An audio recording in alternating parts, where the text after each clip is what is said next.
안녕하세요. 독한국어입니다. 자, 2022학년도 3월 고2 모의고사 문법 영역 바로 시작하도록 하겠습니다. 11에서 12번 다음 그림 읽고 물음에 답하시오. 자, 높임 표현은 높임 대상에 따라 주체 높임, 객체 높임, 상대 높임으로 나뉜다. 주체 높임은 서술의 주체, 곧 문장의 주어가 지시하는 대상을 높이는 것이다.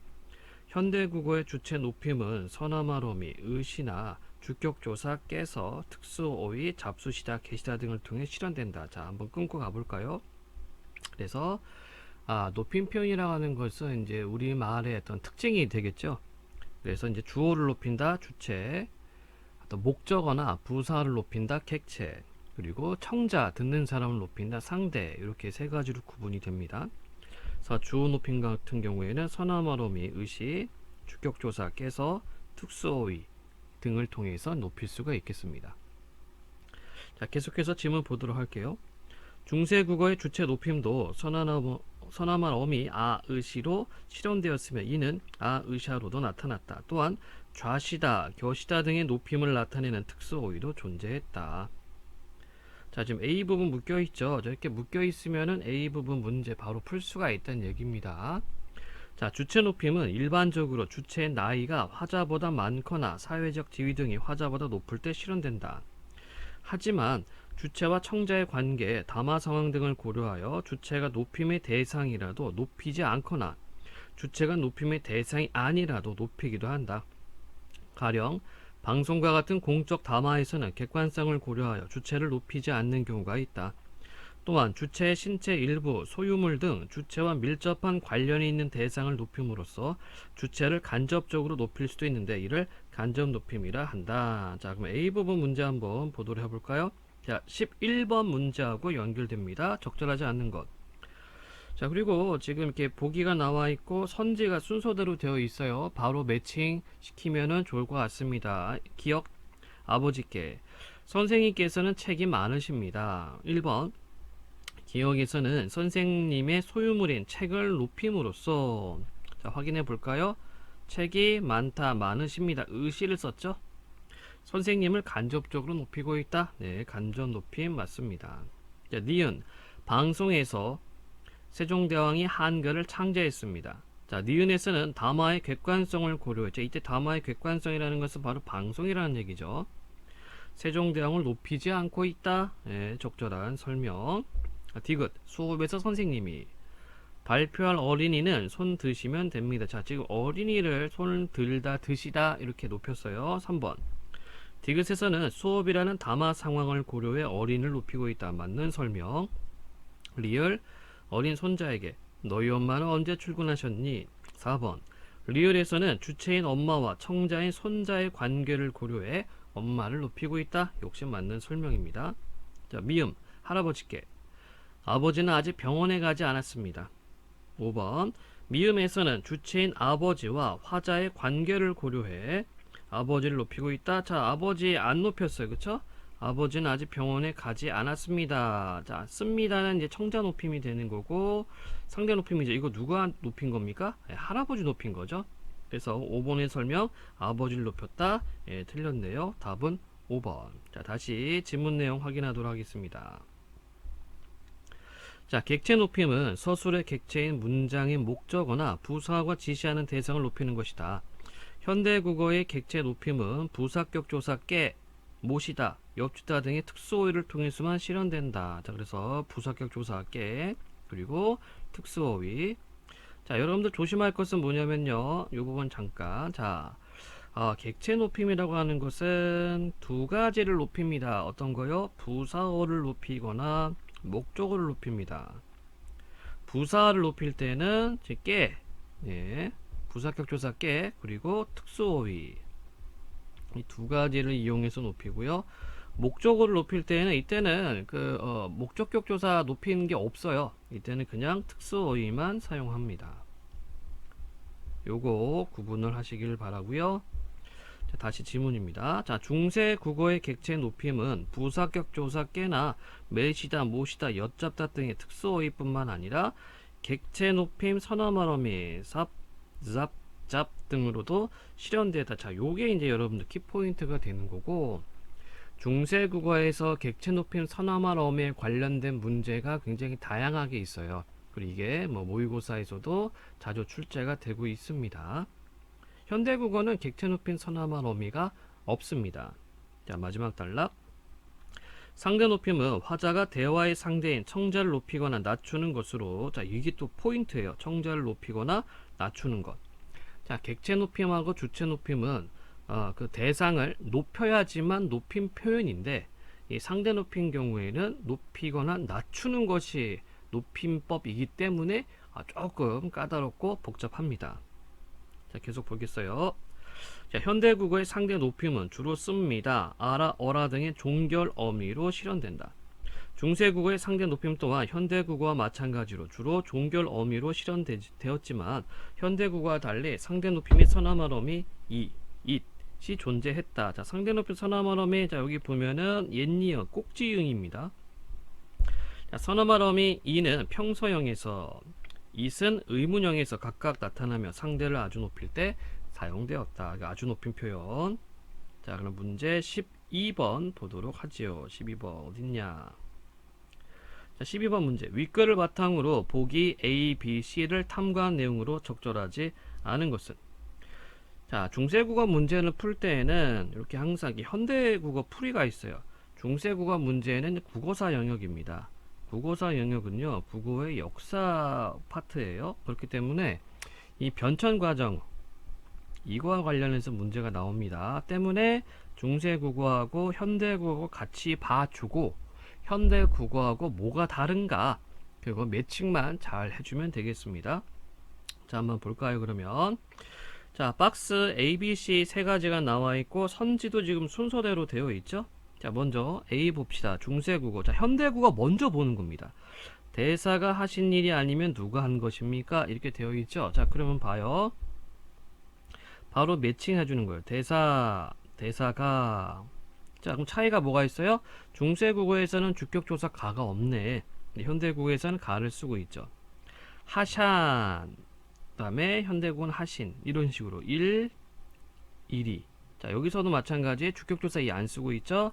아니면 똑같고, 누이, 누가, 혼, 한, 것이 있고 것입니까? 이렇게 되어 있죠. 이렇게 매칭만 잘 시켜주면 됩니다. 자, 그럼 1번 한번 설명을 볼까요? 중세 국어에서는 샤를, 현대 국어에서는 시를 사용하여 주체인 대사를 높이고 있다. 자, 한번 보도록 해보겠습니다. 자, 중세국어, 자, 현대국어에서 대사가 하신 일이 아니면 누가 한 것입니까? 라고 되어 있습니다. 그쵸? 자, 현대국어에서 시는 이때 하다, 하시다, 바로 이게 시가 있죠. 자, 그래서 누가 한 겁니까? 대사가 하다. 자, 대사 높이고 있습니다. 그래서 1번, 예, 맞는 설명이 되겠죠. 샤와 시를 통해서 주체. 예. 자, 다시 한번 얘기하지만 중세국어하고 현대국어 바로 단순 비교해 주셔서 찾으시면 됩니다. 자, 2번. 중세국어에서는 현대국어에 없는 it을 사용하여 대화의 상대인 청자를 높이고 있다. 자, 우리가 위의 지문에서 바로 이 부분이었어요. 그렇죠? 상대 높일 때 it은 의문형으로 나타나면서 상대를 아주 높인다 되어 있습니다. 자, 현대국어에서는 이 상대 높임 선어말 어미가 없죠. 네, 그래서 2번 설명도 맞는 설명이 되겠습니다. 자, B를 볼까요? 이 돈을 가져가 어머니를 봉양하고. 자, 현대국어만 읽고 넘어가도록 하겠습니다. 매칭은 여러분들 한번 연습해 보시고요. 3번. 중세국어에서는 현대국어에 없는 삽을 사용하여 객체인 어마니엠을 높이고 있다. 한번 볼까요? 공양하고 공양하 삽고. 네, 현대국어는 객체 높인 선어말 어미가 없습니다. 자, 3번 설명 맞는 설명이고요. 그 다음에 C. 자, 태자를 쌓 안아 부인께 모셔오니. 자, 4번. 중세국어에서는 깨를, 현대국어에서는 깨를 사용하여 객체인 부인을 높이고 있다. 자, 부인께 모셔오니 부사 높였고 부인께 여기 깨를 쓰고 있죠. 맞는 설명입니다. 저 5번. 중세국어에서는 매셔를, 현대국어에서는 모셔를 사용하여 주체인 태자를 높이고 있다. 한번 볼까요? 태자를 쌓 안아 부인께 모셔오니 라고 되어 있습니다. 자, 그러면은 이때 주체인 태자인데 자, 여러분 보세요, 여러분들. 태자를 쌓아나 부인께 모셔오니. 누가 태자를 모시고 왔습니까? 여기는 지금 주어가 지금 생략되어 있어요. 주어 생략. 이 말은 뭡니까? 5번에서 얘기했던 이 주체가 누군지를 몰라. 누군지 모릅니다.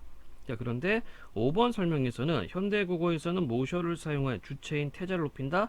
주체가 아니라 태자는 객체죠. 네, 객체입니다. 객체. 즉 여기서는 지금 목적어를 쓰고 있네요. 태자를 라고 했으니까. 그래서 5번이 틀렸습니다. 자, 이런 식으로 매칭해서 여러분들 문제를 풀 수가 있습니다. 뭐 간단하죠? 자, 다음 문제 보도록 할게요. 13번 문제입니다. 자, 보기 가나에 들어갈 예로 적절한 것은 히읗은 다양한 음운 변동이 일어나기 때문에 표준 발음법에 별도의 규정을 두고 있다. 히읗의 음운 변동에는 히읗이 다른 음운으로 바뀌는 교체, 히읗이 다른 음운과 합쳐져 새로운 음운이 되는 축약, 히읗이 없어져 발음되지 않는 탈락이 있다. 가령 놓치는 히읗이 디귿으로 바뀌어 발음되므로 교체의 예에 해당한다. 자, 그러면 한번 볼까요? 히읗의 음운 변동. 자, 축약인데 먼저 가 쭉 훑어볼 수 있겠죠? 자, 축약은 뭡니까? 자, 자음 축약 같은 경우에는 히읗을 기반으로 해서 거센 소리 되는 게 축약이었죠? 자, 먼저 한번 1번부터 한번 쭉 훑어봅시다. 좋고, 얘가 키읔으로 자음 축약이 됐네요. 맞는 거. 넣는. 자, 얘는 디귿으로 바뀌고 그 다음에 비음화가 된 거죠. 얘 아니고 좁힌이라고 되어 있는데, 야, 5번은 당연히 아닐 겁니다. 자, 왜 그렇죠? 자, 받침 여기에는 어디 보자. 받침이 아니었군요. 네, 쏘리. 자, 그러면은 5번도 우선은 챙겨가도록 하겠습니다. 5번도 우선은 히읗하고 합체를 했기 때문에. 그러면 이 세 개 중에 하나 보면 되겠죠? 자, 이번에는 탈락 찾는 거예요. 탈락은 없어진다는 얘기죠? 1번 볼까요? 답 1번이네. 히읗이 여기서는 빠졌습니다. 답 1번. 2번은 왜 안 되나요? 히읗이 디귿으로 바뀌고 음절의 끝소리가 즉 디귿이 되고 그 다음에 비음화. 그 다음에 5번 같은 경우에는요. 이것도 또 축약이 2번 들어갔죠? 그래서 답은 1번이 되겠습니다. 자, 다음 문제. 뭐 간단하네요, 문제들이. 14번 문제 보도록 하겠습니다. 보기에서 선생님이 제시한 과제를 수행한 결과로 적절하지 않은 것은 아래 예문을 봅시다. 외국에 있는 친구가 어제 전화로 나에게 내가 오늘 말한 책이 여기 있어 라고 말했다. 니은 외국에 있는 친구가 어제 전화로 나에게 내가 어제 말한 책이 거기 있다고 말했다. 자, 이거는 이제 직접 인용해서 간접 인용으로 바꾸는 거고요. 직접 인용해서 간접 인용으로 바꿀 때에는 인칭이나 뭐 시제 또는 뭐 지시 표현 등 이런 것들이 이제 바뀌어요.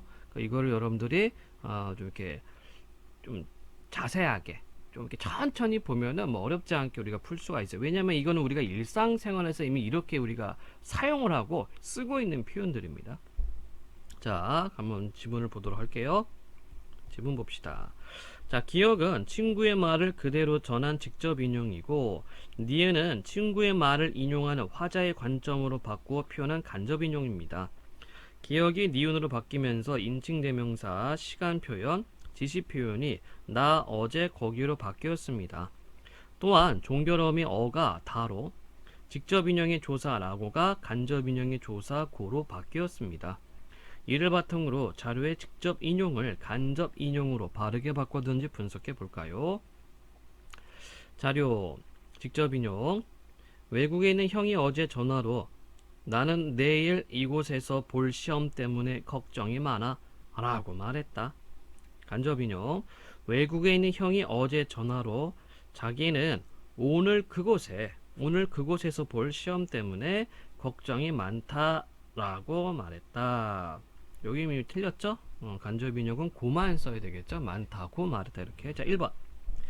나는 앞서 언급한 형을 다시 가리킴으로 인칭대명사 자기로 바르게 바꿨군. 그렇죠?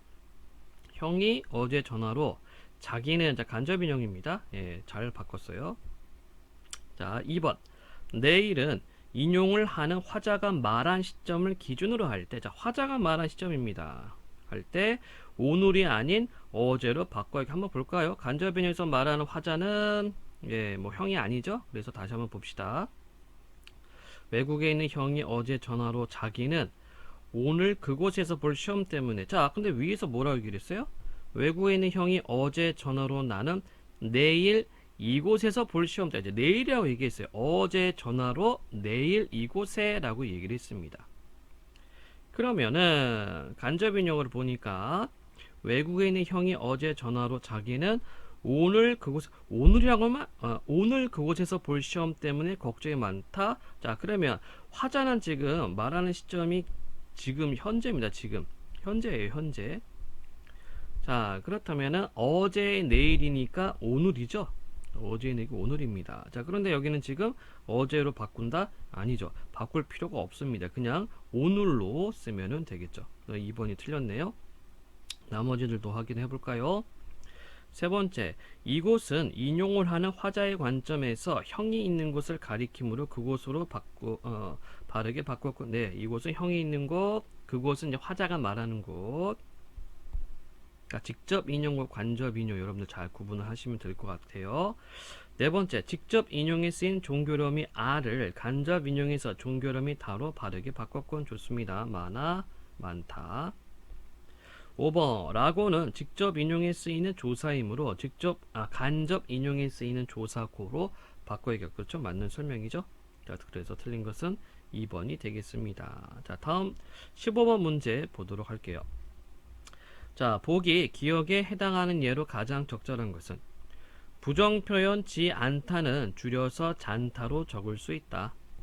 시답다에 지 않다가 결합하여 시답지 않다로 줄어든 것이 그 예다. 그런데 잔타는 특정한 상황에서 부정을 표현하는 것이 아닌 사실을 확인하는 의미로 사용되기도 한다. 자, 그러면은 사실을 확인하는 거 찾으면 되겠네. 1번 사촌 동생이 지나친 장난은 달갑잖아. 자, 요거 풀어서 어떻게 쓸 수 있다는 얘기입니까? 달갑지 않아, 이런 얘기죠. 네.